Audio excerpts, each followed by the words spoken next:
Okay. So I'm going to talk about the built environment. So as the title tonight is tracking the built environment with building permits. And I'm also going to talk about a tool that I built so you can see what people are building, or also what people are demolishing, but also what people are renovating. And that's kind of what the information that the building permits have. But figuring out what's going on in this photo is not why I built the tool. Like, I didn't just run around the city and like, oh, what's going on over here? What construction is happening? I don't know, can anyone tell me where this is? Yeah. Do you know what the name of the development is? New City. Who said that? Oh, just New City. Yeah. Okay. So it's New City. Like, I didn't have this urge to understand exactly what was being built, but I built a tool that can now tell you that. And because usually for the people who have been coming here as long as I have, you know that I usually talk about transportation and bicycles. Yeah. And so this has nothing to do with that. Oh, do you have oh, I guess you have to control it. Okay, yeah, see, this is me talking about Divi.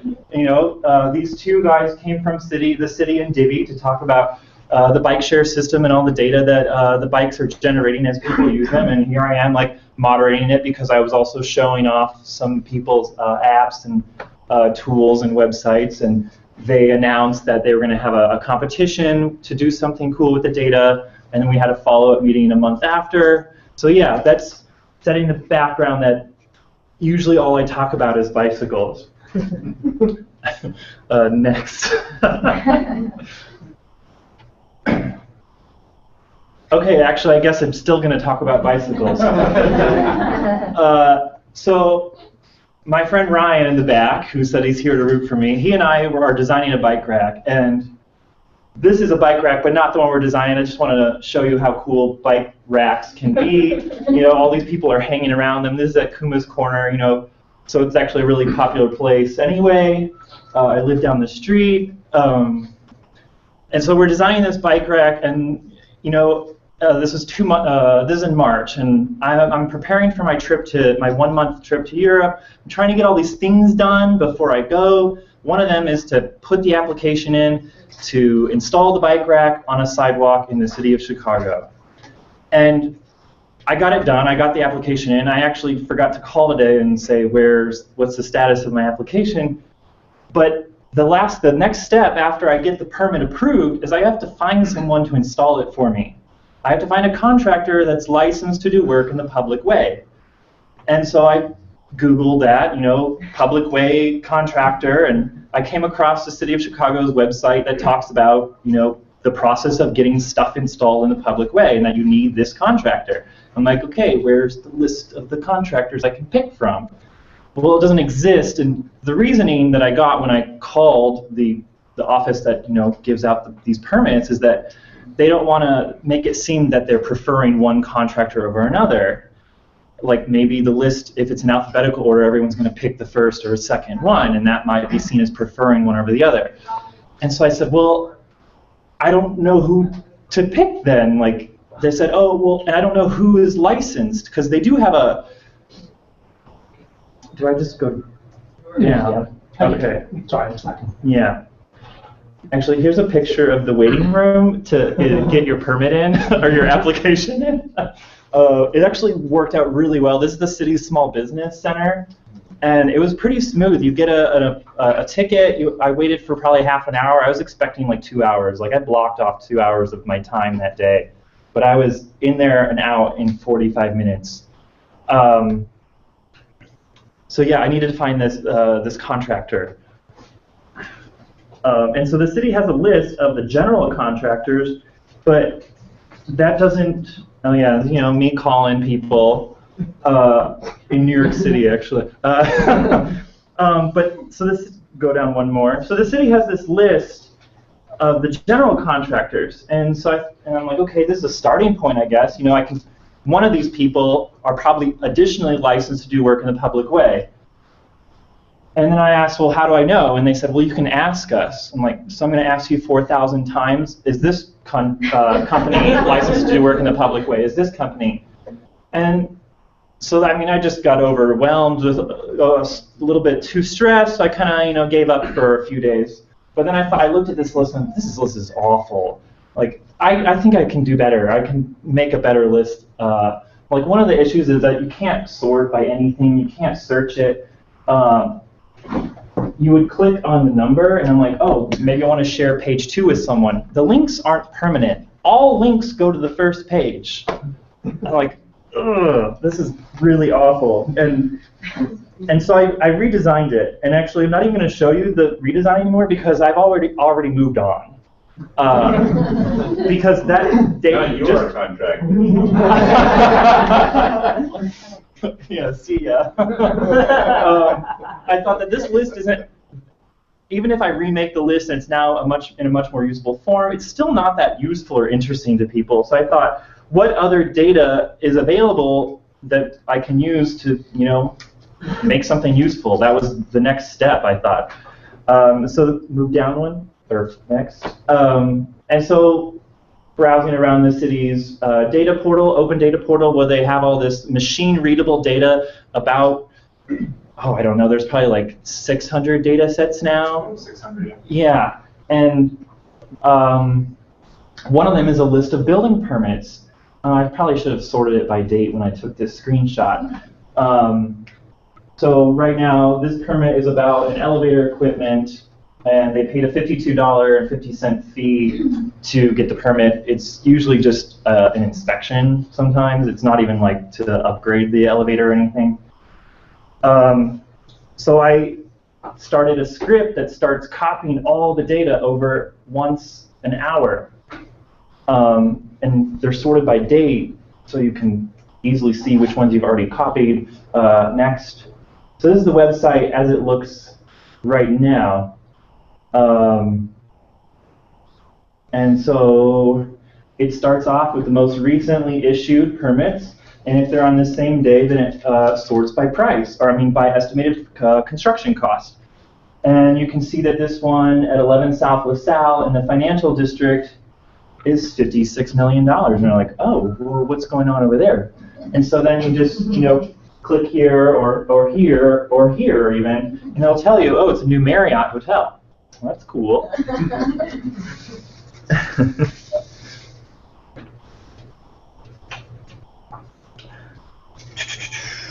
Okay, so you can also see, go back one.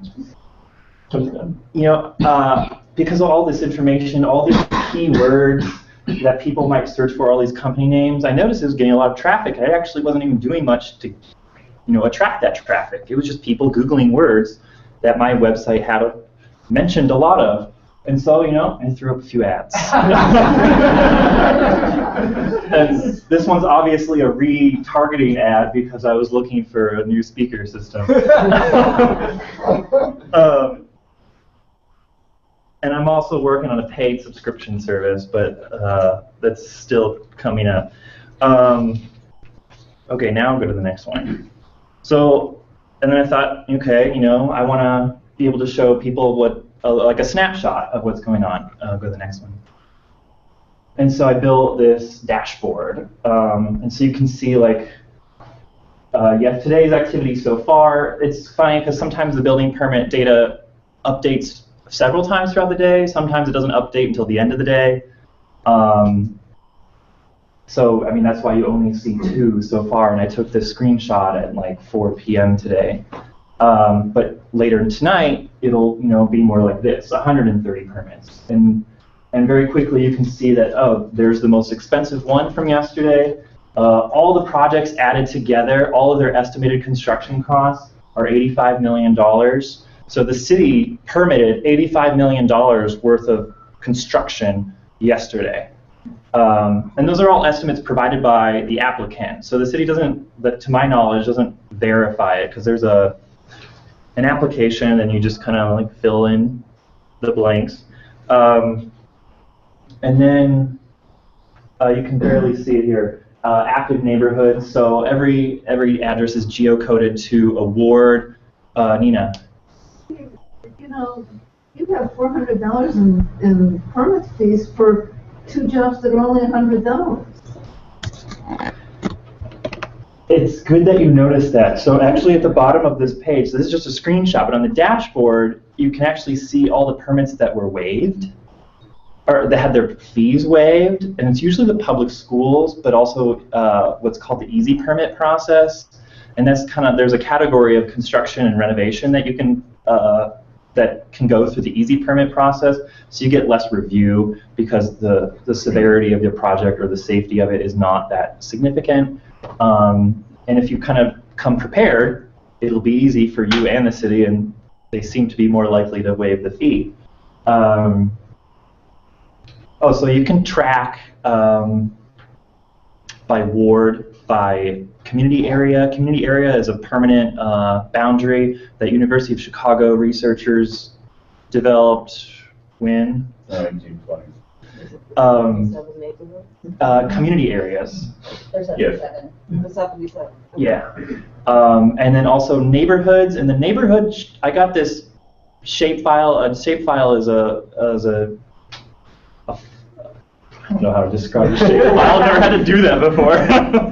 It's a file that outlines 200-something neighborhoods in Chicago that the city of Chicago, I don't know how they put it together, but they don't publish that anymore. Yes. The original list came from University. It came from UIC, and then they sued the city because they said that it was their intellectual property, and then DCase has come up with their own neighborhood list. Okay, I think I'm using UIC's list. That's possible. So it's a kind of a funny list because there's a neighborhood called West Loop Gate, but not a neighborhood called West Loop. And there is no community area called West Loop. There's the near West Side.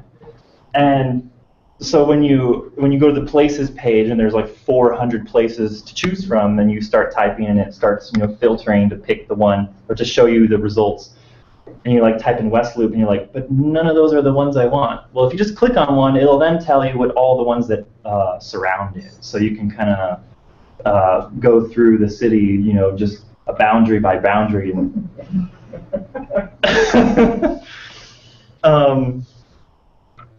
okay, go to the next one. So here's another photo of the same new city development. And then go to the next one. And so here's the permit that goes with that photo. So new 19-story residential tower with core and shell only. So, and okay, this is a mistake. It's not the REI store. I'm trying to do some automated building name thing, and it's obviously failing a little bit. But here you go, $63 million. They paid a $99,000 permit fee, which I just threw in the automated. It was 0.16% of the estimated construction cost. You can see the architect, John B. Talty. If you click on his name, it'll show you all the other permits that are associated with him. Power Construction Company is one of the top 20. This entire 99,000 has been waived. Yes. And maybe a data journalist would want to look into why.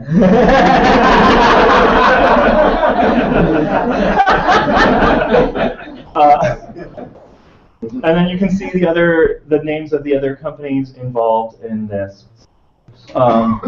What's unfortunate, or not unfortunate, but something I want to work on is that nowhere does the word new city or the phrase new city appear in here. So if you're searching for new city, it won't show up. You have to know that it has that address.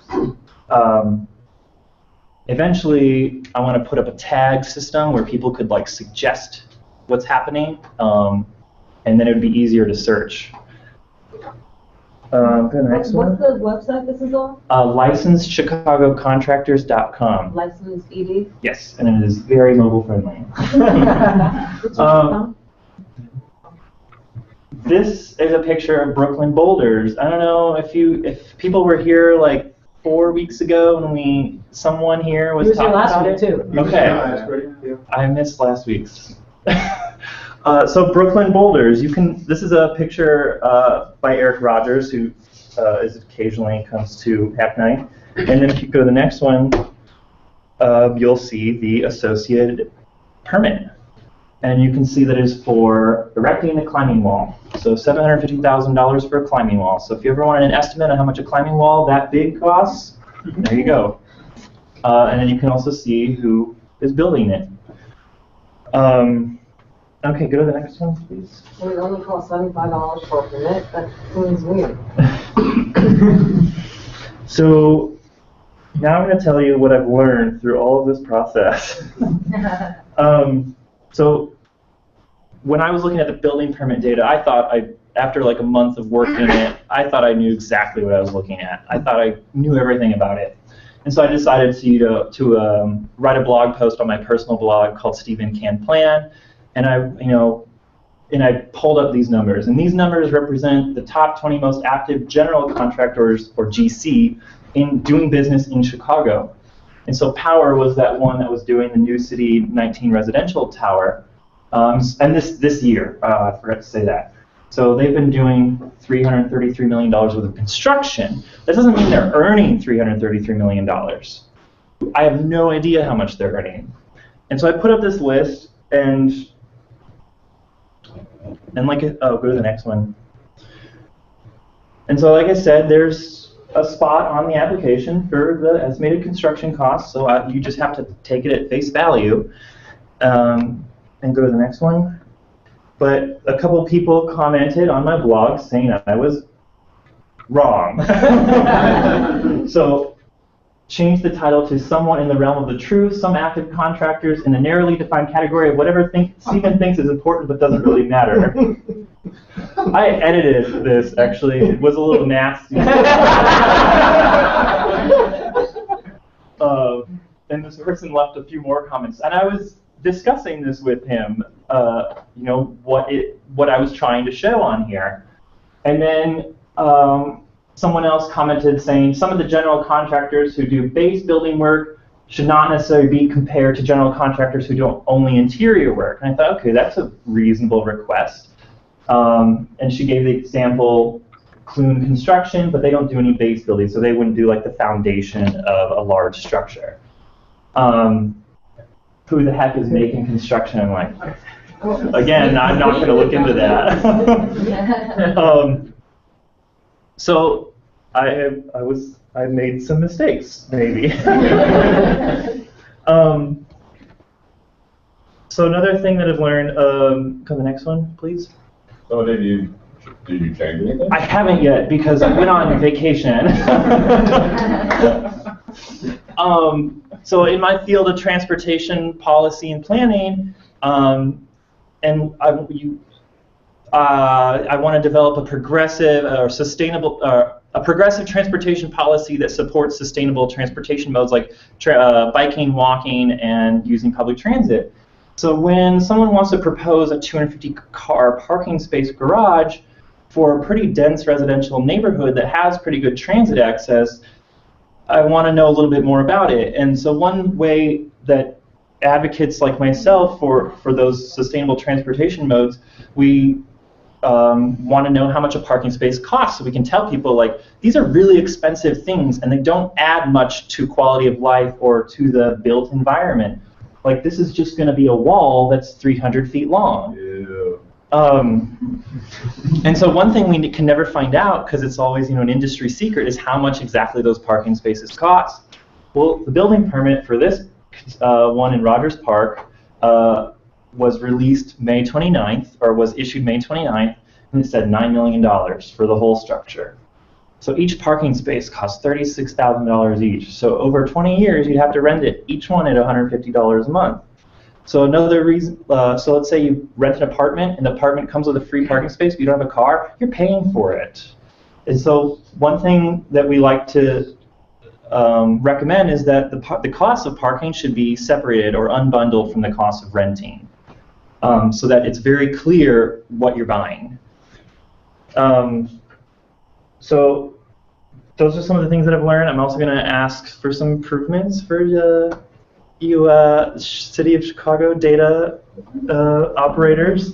So I think with the unbundling, there's contractual differences when you rent out space separately from it being part of the unit that you have. I'm talking about rentals. What's that? I'm talking about rentals, so not condos. Yeah, no, on rental. So if you're a landowner and you rent out your space and included in that rent is a price of a parking spot, your liability structure changes is if you were renting out the space and in addition you're paying $100 a month or something.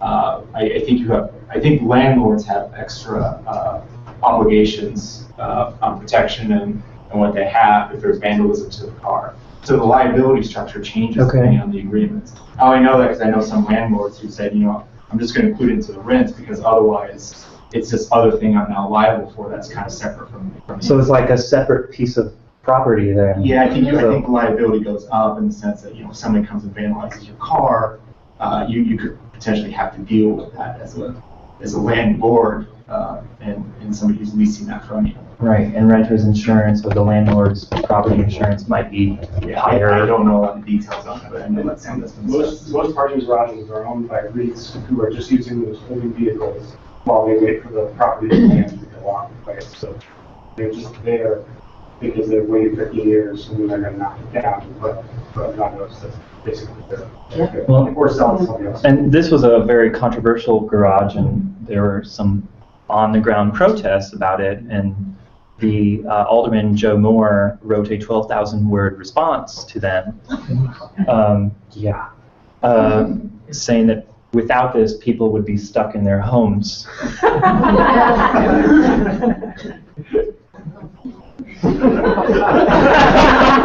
Oh, yeah, that's a quote. Okay,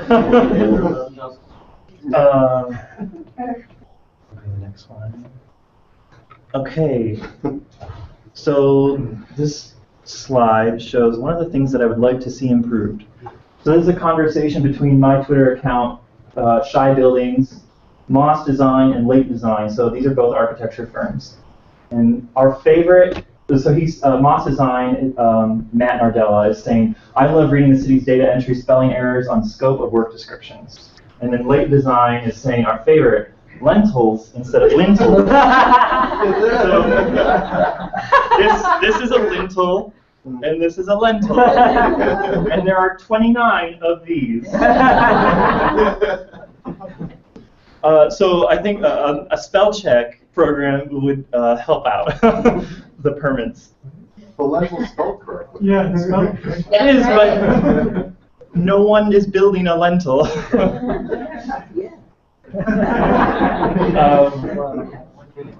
One of the other things that I would like to see, or I'd like to, I'd like to provide is that one of the first group of questions that people started emailing me about was, oh, do you have the architectural plans for this permit? I'm like, no, I don't have them for anything. They're just not included, and I don't know what the legalities are of that, to just freely distribute people's structure designs and our blueprints.